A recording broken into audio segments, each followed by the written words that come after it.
What's going on, everyone? Mr. Williams here. I just want to go over real quick your source page, how you're supposed to set it up, and things like that. It seems like there's been a lot of questions and a little bit of confusion on how the source page works. Remember, a source is just where you get your information from.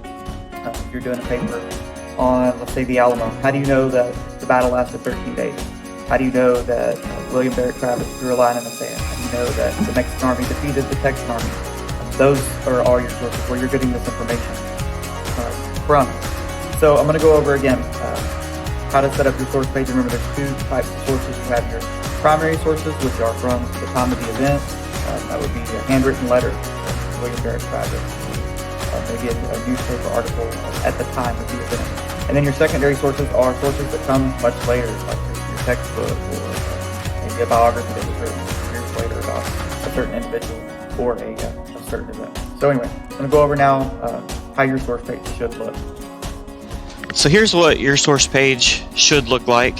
Everybody should have a copy of this in their binders. You've got your sources separated into your primary and secondary. Your primary are always going to go first in this class, and you're going to label them like this: primary, secondary. And then below that is where you're going to put where you actually got your information, your sources. On this page, I've broken it down so you can see what each particular thing is. You have the author, the title, the publisher, when it was written, where the website is, and the date that you got it. Again, this is just an example. I'm going to actually slide that over there. So let's say that you were doing a research paper on, we'll just use the Alamo. So search for the Battle of the Alamo. And let's say that you want to use, remember we never use Wikipedia. We'll just use history.com. We'll go up here. So you're doing some research on the Alamo. You find this article. You read through it, etc., and you decide that you really want to use some of this information. So you're going to have to source it. On some of these pages, like this one in particular, if you scroll to the bottom, it's got everything you need down here in the citation area. So let's start a new document here.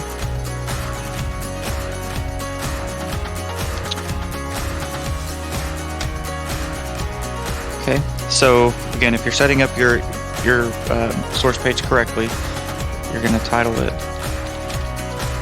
"We're Excited," and then this one here, we got to determine if it is a secondary or primary. So look at it. Original published date March 4th, 2010. So it's definitely a secondary. So I'm going to go ahead and type primary here because this is where I would put my primary, and then I'll scroll down a little bit and then put secondary, and this is where I'm actually going to put this source. So I'm looking at my example of my works cited page in front of me, and I know that the first thing I need is the author. So this one is history.com editor. So if it was a person's name, you would put last name, comma, first name. This one is a company, more or less. So I'm going to put history.com editors, period. Okay, the next thing I need is my title. So I'm looking through here, article title, The Alamo. And this one's super easy because it gives you everything that you need. Who published it? Well, looking through here, A&E Television Network. So type that in.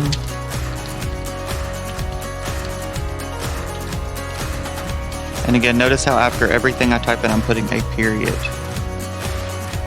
Next thing I need is when it was published. We're getting original published date, March 4th, 2010. And again, a period. The next thing I need is the website. It's got it right there for me. I'm just going to copy it.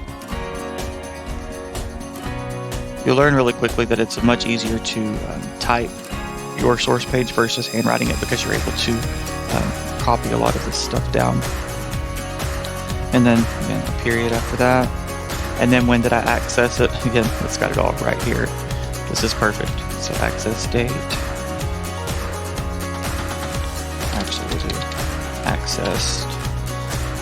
And then that's going to be today's date. So the 18th of October, 2019, period. And that's all you need for this one. So again, that's how your source page should be set up. If you were using a book, then you wouldn't have to worry about putting a website, or you wouldn't even have to worry about when you accessed it. I do want to go over a site really quick for you. Sometimes you may have problems finding a primary source. Again, they're not always the easiest to find, but they are out there. A website that I highly recommend, and so just Google Portal to Texas History. It's going to take you to the University of Texas website. They've done a really good job putting a lot of resources online for us to use. So the first thing you see is you've got this search bar right here.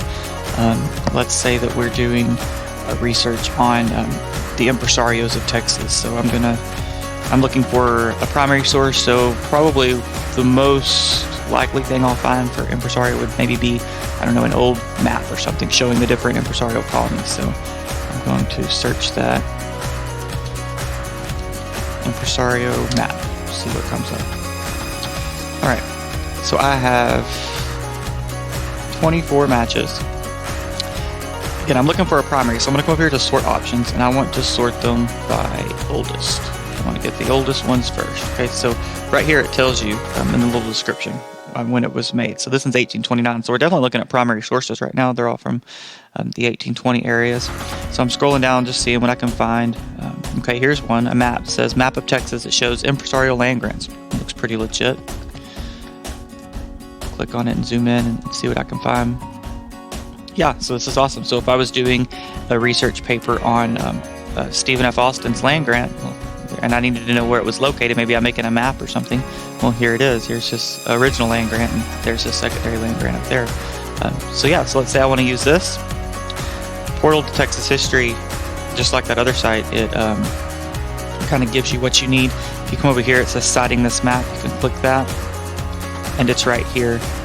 Everything you need right here. So what you could actually do on this one, again, this is primary, is I could come through and copy it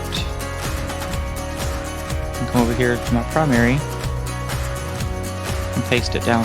And there it is. That's everything that we need. This layout is a little different than what is on your example page, but it's completely fine to use this.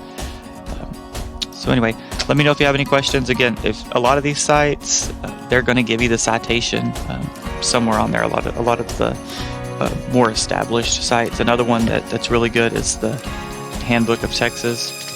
They offer, again, the same thing as far as citation.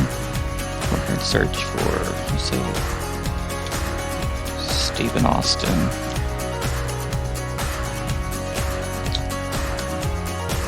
So I'm reading the article about Stephen F. Austin, and then if I scroll down to the very bottom,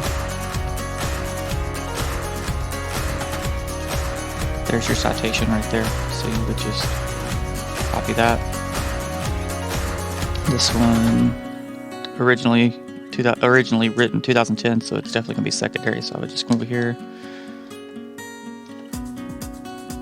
and paste it down. Well, we don't need that. Well, you'd have to mess with this one a little bit and delete a few of the things. Like I'm doing here. But anyway, that is your source page, and if you have any questions, let me know.